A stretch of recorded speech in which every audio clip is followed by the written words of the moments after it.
Le Zoom Info sur Europe 1 samedi. À Rome se tiendra le sommet des chefs d'État du G20, le groupe des 20 pays les plus riches de la planète, avant l'ouverture dimanche de la COP26 à Glasgow, en Écosse.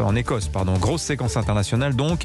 À cette occasion, Joe Biden est en Europe. Il va rencontrer Emmanuel Macron demain dans la capitale italienne à Rome. Donc, ce tête-à-tête, le président des États-Unis l'avait promis au moment de la crise des sous-marins le mois dernier. Rappelez-vous, cette crise dont la France était sortie humiliée et furieuse. Souvenez-vous de ce qu'avait dit Jean-Yves Le Drian. Il y a eu mensonge, il y a eu duplicité, il y a eu rupture majeure de confiance, il y a eu mépris. Donc ça ne va pas entre nous. Ça ne va pas du tout. Ça veut dire qu'il y a crise. Voilà, c'était le 18 septembre, sur le plateau de France 2, un samedi. On a rarement entendu un ministre des Affaires étrangères parler en des termes aussi durs des États-Unis. Comment ça va entre la France et les États-Unis? On en parle ce matin avec Charlotte Dornelas. Bonjour Charlotte. Bonjour. Journaliste à Valeurs Actuelles. Et Gérald Olivier, bonjour. Bonjour. Vous êtes spécialiste des États-Unis, journaliste à Atlantico, chercheur associé à l'Institut de prospective et de sécurité en Europe, l'IPSE. La France, Gérald Olivier, officiellement, premier allié des États-Unis, mais c'est clairement l'amour vache là, depuis une vingtaine d'années. D'ailleurs, je trouve assez drôle, assez cocasse, les présidents américains qualifient toujours les Français de oldest allies, les plus vieux alliés, quand les Anglais, eux, sont les closest allies, les plus proches. Nous, on est les plus vieux, quoi. Oui, mais historiquement, c'est vrai. Ça remonte à 1778.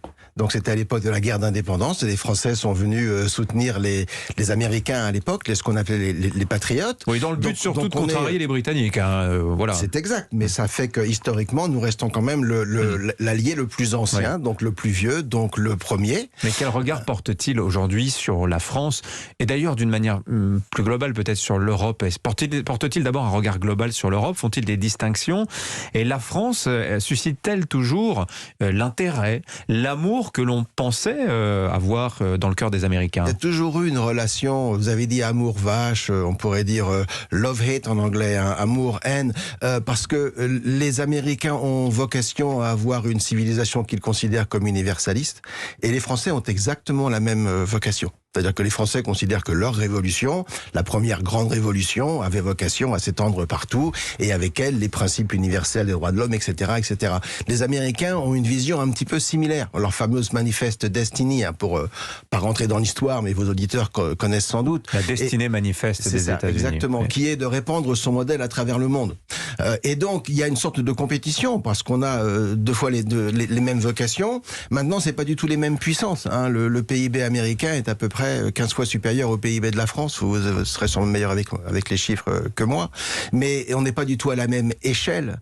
Et on n'est pas non plus issus du même continent. C'est-à-dire que malgré tout, les États-Unis, c'est le nouveau monde. Les États-Unis sont un pays qui a été construit par des gens qui ont quitté l'Europe et qui ont voulu aller au-delà de ce qui a constitué pendant longtemps les guerres, intra-européennes. Oui. Charlotte Dornelas, on se souvient des mots de Dominique de Villepin à la tribune des Nations Unies au moment de la guerre en Irak. Et il avait dit, nous sommes un vieux pays, un vieux continent. Et l'Amérique, nouveau monde. Est-ce qu'aujourd'hui, c'est peut-être même autre chose? Peut-être que les États-Unis se considèrent comme le monde d'après, finalement. Que les relations ne sont plus du tout conçues, les relations internationales conçues par les États-Unis comme elles pouvaient l'être au XXe siècle. Non, mais c'est sûr que les États-Unis, peut-être la ligne qui reste celle des États-Unis, c'est la défense de ses propres intérêts, ce qu'on a eu du mal à voir parfois, et que eux sont parfois extrêmement pragmatiques. On l'a vu, là on a été d'autant plus étonnés que c'était Joe Biden qui était encore plus notre ami que n'importe quel autre Américain, et encore plus que son prédécesseur évidemment.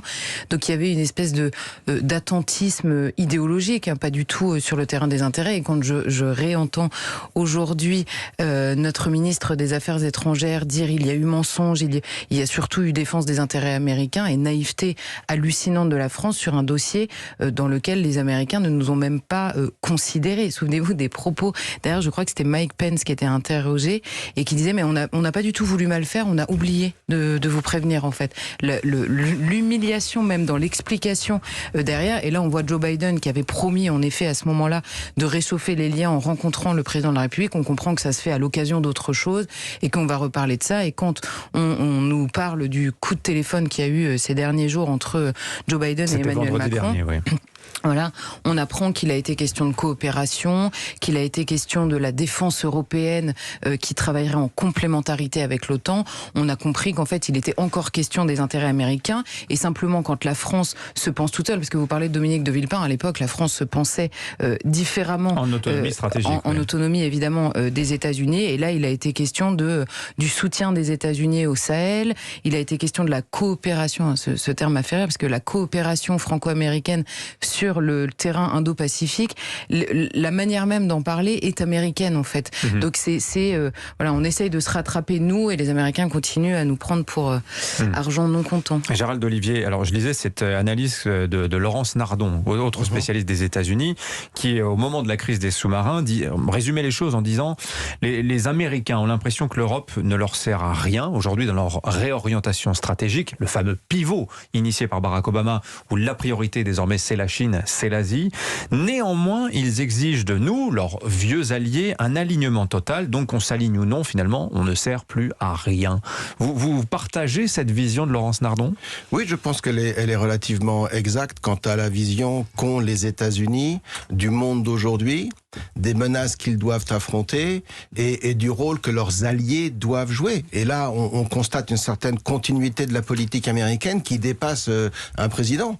De Obama à Trump, à Biden, on a une même vision qui, je dirais, est double. D'un côté, vous avez un repli militaire des États-Unis qui est sensible, que Obama avait déjà engagé, que Trump a amplifié, mais que Biden a poursuivi et qu'on a constaté avec ce retrait un peu catastrophique d'Afghanistan. Et puis de l'autre, vous avez une réorientation de leurs intérêts stratégiques, loin de l'Europe, vers l'Asie. Et à partir de là, ce qu'on attend des Européens, c'est qu'ils fassent pas de vagues. Mais si vous me dites Obama, Trump, Biden, continuité de à l'échelle de ces trois-là. Oui. Donc, si je prends le premier mandat de Barack Obama à 2008, à ce moment-là, qu'est-ce qui se produit pour que les Américains changent d'orientation stratégique globale ? C'est l'échec qui déjà se profile en Irak et en Afghanistan. Oui. C'est-à-dire qu'ils viennent de se rendre compte que les ambitions de 2003 sont au-delà de leurs moyens.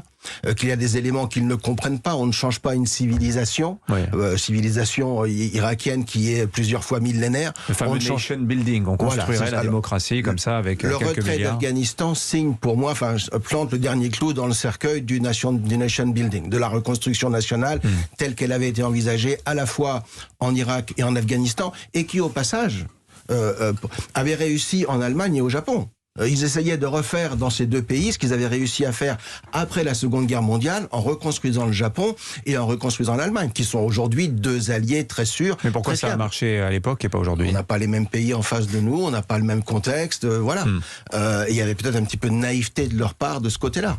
Allez, on va poursuivre la conversation parce que ce qui est assez frappant, je vous raconterai ce qui s'était produit, l'origine de cette crise des sous-marins dans un petit instant. Ce qui est frappant, c'est que dans tous les mauvais coups que peuvent nous faire les États-Unis, on trouve toujours les Britanniques, toujours. Ah bah ça. Les closest allies. Et ce sont nos plus proches voisins avec qui nous avons des dissensions nombreuses. On parlait du dossier de la pêche, mais il y en a d'autres. On poursuit la conversation. France-États-Unis, quelle relation aujourd'hui ? Charlotte Dornelas est avec nous et Gérald Olivier.